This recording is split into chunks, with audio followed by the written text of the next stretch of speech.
Stories create that emotion, and emotion sticks. It is one of those stickiness things in your brain that makes a huge difference. It's Coffee Social, the podcast all about social media and business. And now, here are your hosts, Jonathan Howard and Mimi Langley. Hi, Jonathan Howard. Hello, Mimi Langley. Cheers, my friend. Cheers. Look at Taylor. What are you drinking? How pretty is my cup? Yeah, it's really gorgeous. Okay, here's my question. I know we were going to talk about this, but I really want to know, like, why don't people mix their drinks? Like, is there something like visually appealing where the milk is at the mixed. top? My ice, as it bobs, will mix my coffee up to the top and run it through my milk. What? You don't take a spoon and mix it? No. That's what the ice is for. The ice does the work? The ice does the work. Ice does the work. So where did you learn this from? Starbucks? I They do worked the same at Starbucks thing. for many, yeah. Wait a minute, you worked at Starbucks? Well, I had a Starbucks in my store for many years. Yeah, it was Barnes & Noble. Of course I did. So you know all like the secrets, how to make a Frappuccino? Yeah. Caramel. You don't want one. Macchiato. Yeah, you don't want one. Yeah. It's a lot of sugar, I know. There's a lot of sugar. Yeah, you don't want it. Oh my gosh, Jonathan, that's something I didn't know about you. There you go. You knew I worked at Barnes & Noble. Yeah, but I know, but I didn't even think about you going to Starbucks. Like, Well, because we had one there. no, I know, We but also like, we also served Cheesecake Factory cheesecake. oh my gosh. I was so fat. Yeah. Anyway, Well, good hi, times everyone. had by all. Hi, everyone. Before we dive into today's, episode about stories and what stories you could be telling as a business owner, Jonathan is very secretive. I don't know if you guys know this, but there's something that he does every Friday evening. And what do you do every Friday evening? And I think it's so cute, but so secretive. If I was so secretive, why would you people know about it? Like, I'm terrible at keeping secrets if I'm so secretive. No, every Friday me and my family, we do family dinner every Friday. So we go to our Italian restaurant that we've always gone to and we do family dinner. And I have the same thing every Friday, chicken Parmesan. So, every Friday, doesn't matter. So do you have like the same table? I have questions. Do you have the same table? We don't have the same table, no. We sit where they sit us. Usually they hide us in the corner when we're with my nephew because, Right. He's a little he's one. 3. Yeah. My goodness. So you don't have the same waiter. Like, I feel like this is No, how I but picture we it. have the same restaurant. We know the owner. We know, yeah. But I picture it like this is where the Howards sit. Like, you know what I mean? Like, you guys Not are like gonna that. famous. Like, if you ever leave that little place, like they're gonna have a little plaque on the table for you. They won't have a little plaque on the table. And what's sad is I went to school with the person, the son of the father, but the father Okay. is probably going to be selling the business soon, and we don't know if it's going to be there. Oh, We don't know where we're going to go to dinner McDonald's on Fridays. No, Oh, okay. it's the best. And I've not had a chicken parm that's anywhere near as good anywhere around the world. Nowhere is as good as this one. Okay. Well, to be continued because I have more questions about this restaurant. But Jonathan, I know you're excited about this episode because we did do a storytelling episode in season 1, and this one's going to be more like example based. And Jonathan, I mean, this is his wheelhouse. So before we get started, just in case it's someone's first time here at Coffee Social, do you want to go ahead and tell people who you are? No. You have to be real quick because I guess people don't like intros. No, they don't. Hey, my name is Jonathan Howard. I'm the owner of Success on Social, and I help successful female coaches reach their ideal clients through developing their signature style and sharing their story on social media so that they can build their audience and make some money while they're doing it. And of course, change the world. Over to you, Mimi. Hey everyone, I'm Mimi. I teach women in business how to host rooms, how to moderate on social audio, aka audio marketing. So if you haven't done it yet, I encourage you to. It's a great way to gain visibility, make sales, grow the email list, all from just hosting audio only spaces on social audio apps. So here we go. I kind of changed it up last minute, but I kind of like it. There you go. All right, Jonathan. So let's get started. I know that you teach, you have different, angles of storytelling that you teach from. And I know you're going to share with us a few. So do you want to kick us off with what is a founder's story? Yeah, absolutely. So there are a ton of different types of stories, and I do have a resource for people of 7 of the different types of stories you can tell on social media that we'll link here so you can sign up for that. But a founder's story is the first story that I always share with people to tell, and that's the story not only of you and your business, but the values behind your business, the reason you started your business, and what's going to connect with your audience. Now, when you're telling stories, all of these stories, you need to look at what's going to connect with your audience. So you don't just want to be a boring history of your business. You want to talk about the main points and the values that you serve and all those things so that people understand why you started your business and what's in it for them. Because that's one of the most important things is what's in it for them. You know, I love that, Jonathan. And one person that I recommend checking out on Instagram, I don't know if you follow her, but her name's Sarah Blakely. You know, she's the founder of Spanx. Yep. I think she does a fantastic job storytelling, like her founder's story. And she does it where it's like, it pulls you like, oh my gosh, that's exactly where I am right now. So if Sarah Blakely can do it, I can do it. And like, you believe in her because you see where she was at the beginning. Right. You know? And that's key. She started out in the garage with the one Spanx thing, right? Her whole house was filled with boxes of inventory. Yeah.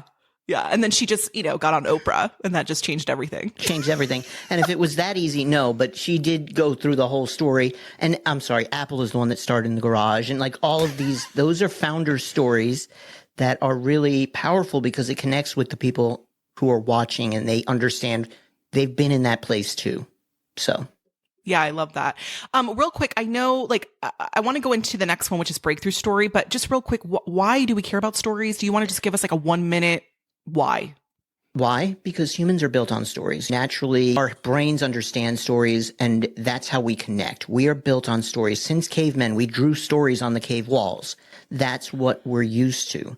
So when you tell a story, it automatically connects on that emotional level with people. It doesn't necessarily connect on that logic level, but that doesn't matter. That logic is for later on justifying the purchase. You want people to purchase something, you need to get them to feel something emotionally. It was great. And when you were talking about cavemen, I don't know why Castaway like came in my mind. Was Shout he out to Tom drawing Hanks. things? Was he drawing things on the cave wall? I never saw it. I don't know.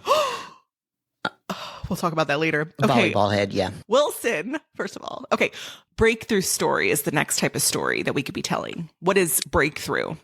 So a breakthrough story is a story of your customer. And these are really important because this is your customer before they saw you and your customer after they saw you. And I don't call it, so technically it's part of the hero's journey, but because it's social media, we don't have time to tell the whole hero journey story. So a breakthrough story is that moment like before, where were they right before they started working with you? And then, what was that stress like? What did that feel like? And then showing them going through the breakthrough because of your service or product.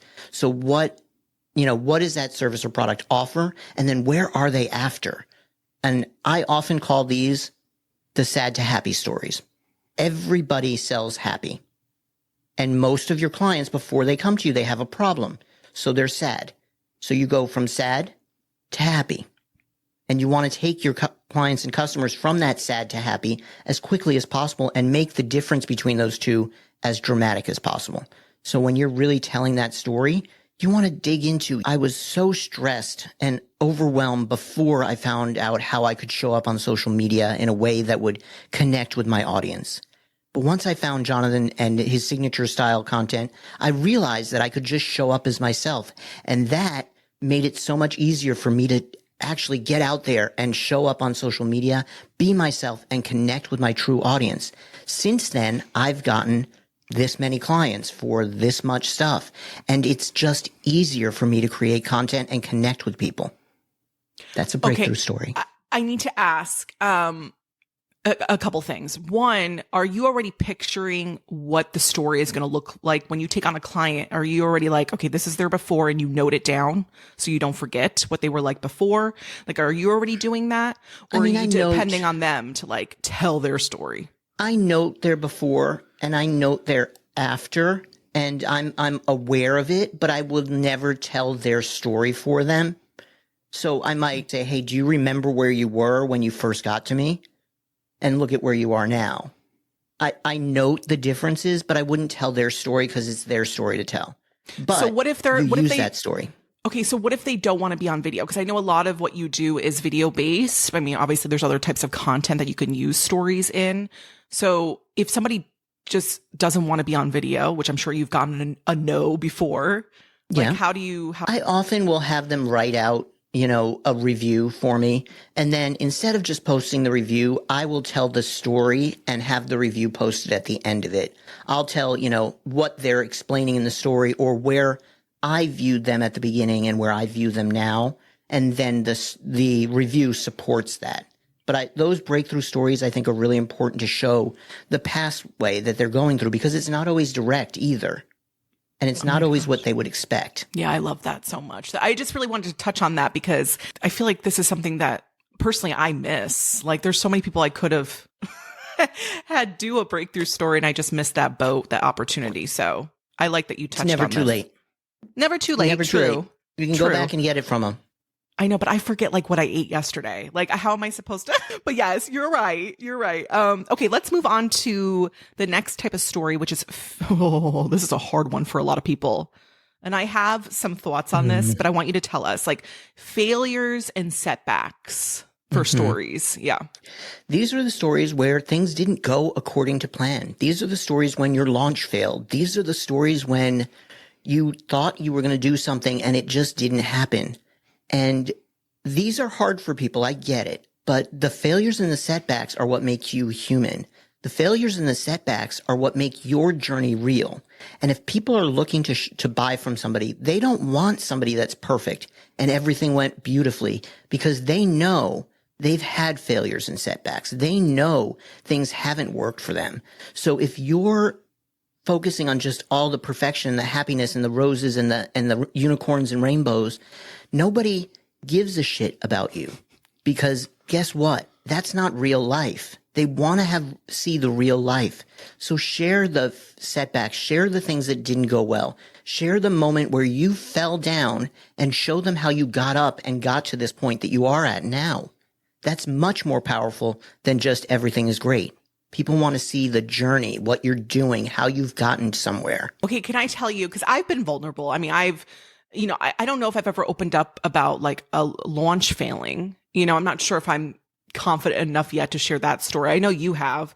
But here's what in my mind, I think that's what's stopping me is I'm thinking from their perspective, are they looking at me like she doesn't know what she's doing clearly because no one's buying anything from her? Or, there's something like that, something. I mean, obviously it's me making up my own verbiage of what someone's thinking, which they're probably not even thinking. They're probably not thinking that. They are probably, when you share this story, when you share about, things that just don't go well, and if you don't want to share about a launch failing, and a launch failing could be that you sold 5 or 6 or 7, which may be a success for them. Right. They may have had failed launches where they got nobody to buy. So your failed launch is a few steps ahead of their failed launch. And that means you're the exact coach they need. You're the exact person they need to help them out. So you never know what somebody's thinking and going in their mind, but you know that you know what you're doing. You know that these things happen, and there's a lot of reasons that they do. Right. And you know that you can help those people. So you shouldn't ever hold back on sharing those stories. Oh my gosh, how many of you guys are going to start sharing your vulnerable stories like that? Like Jonathan, that was like I don't know, it was like an awakening that just happened there. I'm glad. Yeah. I want to see your moment. Now I'm putting you on on blast now. Thank you. Yeah, no problem. Thanks. Okay. She's going to air this episode in a year and a half when it's at the end of the next season. Or I'll just be like, follow me on LinkedIn where all of the posts get lost. So you won't find it. Okay. Last one we have before we go into commercial break is stories like life moments. This seems kind of fun. Like everybody could do this. Yeah, everybody can do this. And any moments that you have, whether they're fun, whether they're like huge moments in your life, whether it's your dog throwing a piece of ice at your head or your nephew giving you a birthday card, all of those things, if you tie them back to your business, those are things that you can tell as stories, and they make you, again, human. They make people connect with you. They allow people to see that you're normal. Because when you show up online and you're just doing your shit, you're not normal. People don't view that as normal. They view it as like, oh, what? Weird people online just trying to sell stuff. And until you connect as that human, it's very, very difficult to actually sell stuff. So you could be there peddling all your goods for day in and day out, day in and day out. But until you actually connect as a human, nobody's going to be buying. Yeah, you're right about that. And it is so funny. I feel like with storytelling, it really does like create memorable moments. Like, for example, if I'm looking at a birthday card that my daughter makes, I might think about Jonathan for a second because Jonathan had a really good story about his nephew giving him a birthday card. So anyways, yeah, I like that. And that was almost a year ago. Right. And I still think about that sometimes. Yeah. That's how much it sticks. Stories will always be there. They create that emotion, and emotion sticks. It is one of those stickiness things in your brain that it makes a huge difference. I love it. Okay, we're going to jump into a commercial break, a real quick one, you guys, because we have to keep the lights on. You know how we do. The lights are on today. I know. Maybe I feel like not turning tomorrow. them off, though. Maybe not tomorrow. We don't know. We don't know. Well, do you want to go ahead and roll them? All right, I'll hit the button. Is social media starting to feel like crickets for you lately? No engagement, no likes. Hello, does anyone see this? Is anyone out there? What if I told you that social audio, aka audio marketing, could be the game changer that your business needs? Hi, it's Mimi Langley here, and I teach all about social audio. And right now I have a brand new training all about LinkedIn audio. Yes, LinkedIn has social audio. Learn how LinkedIn audio operates and the strategies you'll need to gain visibility, make sales, and grow your email list in under 60 minutes. Check the description for a link. Are you tired of not having the time, not having the clarity, not having a clue what to post, or what trends are even important on social media? There is a solution out there, and that solution is the Signature Membership. The Signature Membership will help you by providing you a strategy, showing you how to remain consistent, always having ideas on what to post, and having clarity in your content. Overall, it's even going to help your visibility and your ability to make money on social media. All right, you guys, we are back from commercial break. All of the links and resources will be listed down below for you. Okay, Jonathan, so we kind of wrapped up a portion of the stories that we could tell as a business owner. You have more. It's available in a free PDF. We'll put that also below for you guys. But I have a question. So how many of these stories do we realistically need? So I will say, good question. I will say you absolutely need a founder story. People need to know your business, where you came from, your values, that sort of thing. You also absolutely need those breakthrough stories, because those are the stories that you're going to use in your marketing when you're selling a product, so you're going to need those breakthrough stories. And those are very, very powerful stories. Other than that, you're going to need stories to tell at times, for different things, because that's how we market. That a lot of what we're marketing now is storytelling marketing and connecting with stories and building out those stories and stuff for people to understand. So you'll need stories, but you don't need a million stories. You just need some.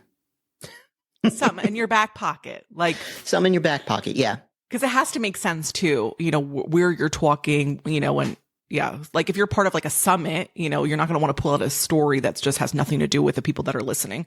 Right. You have to making sure that you're always talking to your audience in your stories. Even though it may be a story about you, you're speaking to your audience. Your audience should see themselves in your position. Okay. So my question is, just to make it less overwhelming, because, that's what we love. Can I repeat these stories? Let's talk about the breakthrough story. Like if I have two really good breakthroughs, can I just kind of put them on autopilot? Okay. You can repeat them. Absolutely. Now you're going to want to, if you get a third breakthrough story that comes out, you're going to want to put that one in the mix as well. But yeah, you should repeat your stories. Actually, I tell people that they need a story file, and that is a file with all their stories that they tell in their business in 3 forms. One is the elevator pitch, one is the 3-minute, and one is the keynote. So whenever I'm working with you, those are the 3 different lengths of story we're working on.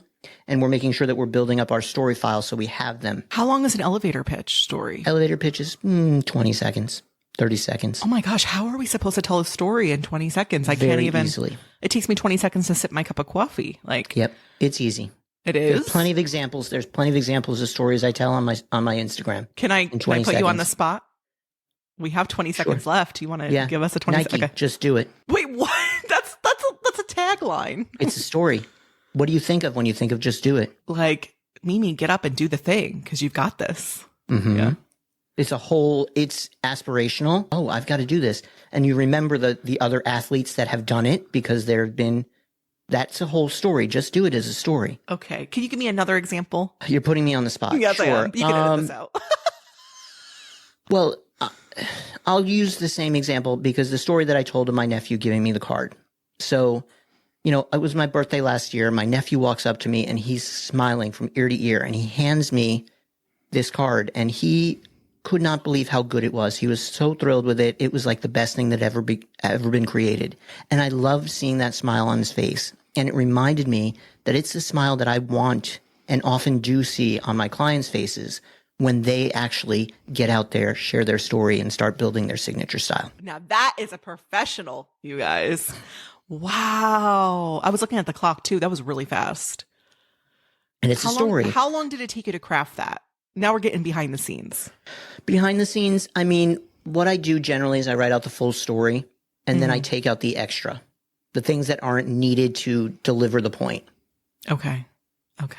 See, I changed it up on you a little bit there, but Yeah, you're a professional. You know what you're doing. I'm not going to tell a story. I mean, I wrote down 3 examples of stories, but I don't know if I should tell anything because I feel like you owned that. Okay. But I do want to mention for me, like another angle of story, you were saying like sometimes what I share, because I share a lot of stories when I'm hosting to try to paint the picture and connect the dots for people and why it's important to understand how to moderate and host and not just show up and talk. And you were saying what? It's like an experience story? It's the experience. It shows that you've got experience in these situations and you understand what you're doing.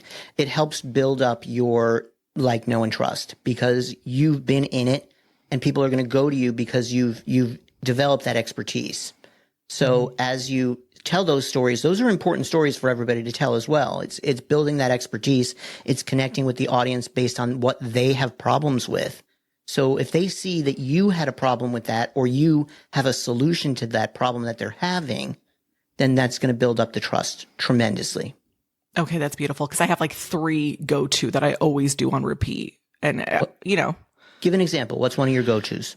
Okay, so a lot of people, when it comes to hosting live audio only spaces, a lot of people are so focused in on attendance and obviously, attendance is important, but people are like, oh my gosh, I failed if I don't get more than 20 people in my rooms or whatnot.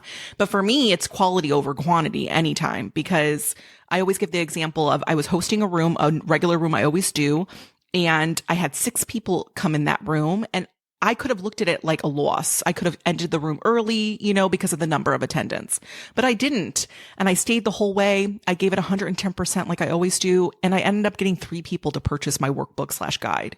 That's like a 50% conversion. It doesn't happen. Yeah, no, that's a great win. Here's how you tell that story faster. Okay. I opened up a room one day and I had 6 people show up. I was about to close that room, but I decided I'm going to power through. I'm going to give my presentation. I'm going to see how it goes. And you know what? I got a 50% sell through out of that room. 3 people actually purchased my workbook and it blew me away. So you never know who the people are in your room and how often you can get, a sale out of it or something. Yeah. Okay, good. That was really fast, but like you told it like slowly, which was nice. It wasn't like sped up. Yeah, you don't want to speed it up. Your speed isn't about speeding it up. It's about getting the still having the impact in your story, but less words. Okay, very good. I'm going to hire you as my storytelling coach. Thank you. No problem. All right, Jonathan, I know this is so good. I really want, if you guys want more storytelling episodes, please let us know. Like you can Instagram DM us at Coffee Social Podcast. You can let us know in the comments section on YouTube. We really want to know what you guys want from us. And if you want more storytelling, we can give it to them. Right, Jonathan? Absolutely. Okay, good. Do you want to go ahead and do your spiel since we're closing down? Yeah, but I might be bald by the time this one airs. I hope you are. Yeah, we'll see. We'll see. We'll have to do a special episode if I have to shave my head. Please. But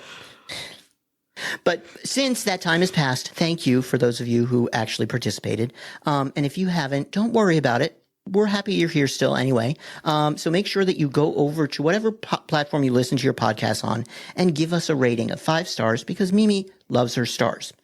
Mimi cries when we don't get stars. So make sure you give Mimi 5 stars on the review. Also, make sure that you go and visit us on any of our other social media platforms, which is like all of them, and see what's happening there, because we'd love to have that. And I don't know what else I was supposed to say, so I'm going to pass it over to Mimi. I think you did a good job. Okay. I'm never going to be nice to him again like that. So take that in. I'm just kidding. All right. Well, we're going to end the episode like we always do with the most important question of them all, except this time for season 2, we're changing it up, as most of you know. But if you didn't know, now you know. We're not going to do Team Mimi or Team Jonathan. We're going to do something Because that's Team Jonathan won. No, no, it didn't. I was so sick of Jonathan coming to me crying because it was always Team Mimi. Anyway, moving on. So are you team short video or are you team Long video. I always get the wrong one. I'm short video. Like Well, you are Instagram short. Reels, Yeah, not YouTube. You're YouTube. I always get the wrong one. true. But how do you guys like to consume? Do you prefer short video or are you team longer video? So what are you, Jonathan? You're team short, right? Yeah, team short video. Oh, I'm all the way. Like if you have an hour-long YouTube video, I'll watch it. I won't. You got me about 8 seconds. All right, you guys, thank you so much for watching and listening in. And cheers, Jonathan. Bye, everyone. Bye, Jonathan Howard. Bye, Mimi Langley.